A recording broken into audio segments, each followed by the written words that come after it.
Hello' ছাত্ৰ-ছাত্ৰীসকল, আজি তোমালোকক বৈচিত্ৰ্যময় অসমৰ পৰা দুটা কুৱেশ্যন দিবলৈ বিচাৰিছোঁ আৰু এই দুয়োখন কুৱেশ্যনৰ পৰা তোমালোকে 100% চিয়ৰ তোমালোকে বৈচিত্ৰ্যময় অসমৰ 10 মাৰ্কটো তোমালোকে হাতৰ মুঠিত পাই যাবা। তো ছাত্ৰ-ছাত্ৰীসকল, আহক বলা ভিডিঅ'টো আৰম্ভ কৰোঁ। প্ৰথম কুৱেশ্যনটো তোমালোকে চাই যোৱা। বৈচিত্ৰ্যময় অসম নামৰ দুটা পাঠত সন্নিৱিষ্ট অসমৰ যিকোনো দুটা জনগোষ্ঠীৰ বিষয়ে চমুকৈ লিখা। ইয়াৰ এনচাৰটো মই দি আছোঁ।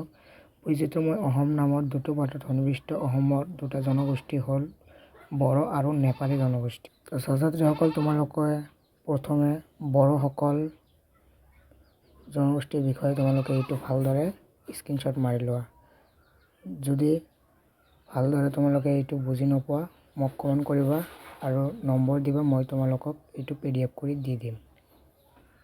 ছাত্ৰ-ছাত্ৰীসকল, তোমালোকে নেক্সট কুৱেশ্যনলৈ মন কৰা।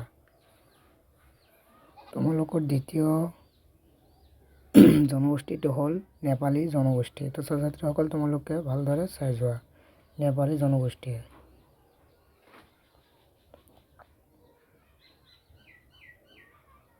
ছাত্ৰ-ছাত্ৰীসকল, তোমালোকৰ নেক্সট কুৱেশ্যনটো হ'ল 6 মাৰ্কৰ। প্ৰথমে মই 4 মাৰ্কৰ দি দিছোঁ আৰু নেক্সট কুৱেশ্যনটো হ'ল 6 মাৰ্কত। তোমাৰ দুটা পাঠত সন্নিৱিষ্ট অসমৰ যিকোনো দুটা জনগোষ্ঠীৰ বিশেষভাৱে বৰঙণি জগোৱা একোজনকৈ ব্যক্তিৰ বিষয়ে চমু টকা লিখা। মই এনচাৰটো দি আছোঁ।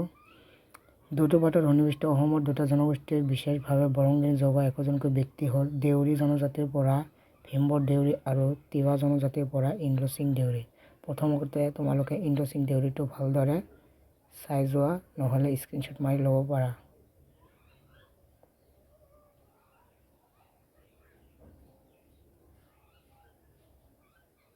ছাত্ৰ-ছাত্ৰীসকল, তোমালোকৰ দেউৰীৰ পৰা ভীমবৰ দেউৰী, তোমালোকে এইটো ভালদৰে চাই যোৱা। যদি কিবা বুজি নোপোৱা মোক কমেণ্ট কৰিবা, মই তোমালোকক PDF সহকাৰে দি দিম। ছাত্ৰ-ছাত্ৰীসকল, আজিৰ ভিডিঅ'টো ইয়াৰ পৰাই সমাপ্ত কৰিলোঁ। ছাত্ৰ-ছাত্ৰীসকল, যদি ভিডিঅ'টো ভাল লাগে তেন্তে লাইক, কমেণ্ট আৰু শ্বেয়াৰ কৰক বন্ধু বান্ধৱীৰ ওচৰলৈ। ছাত্ৰ-ছাত্ৰীসকল, মই দিয়া কমনৰ পৰা তোমালোকে 100% কমন SSLC 2024 চনত চিয়ৰ কমন পৰিব। তো ছাত্ৰ-ছাত্ৰীসকল, তোমালোকে মই দিয়া কুৱেশ্যনৰ এনচাৰবিলাক তোমালোকে পঢ়ি লোৱা আৰু হাতত 10 মাৰ্কটো লৈ লোৱা। তো ছাত্ৰ-ছাত্ৰীসকল, আজিৰ ভিডিঅ'টো ইয়াৰ পৰাই সমাপ্ত কৰিলোঁ। নেক্সট ভিডিঅ'ত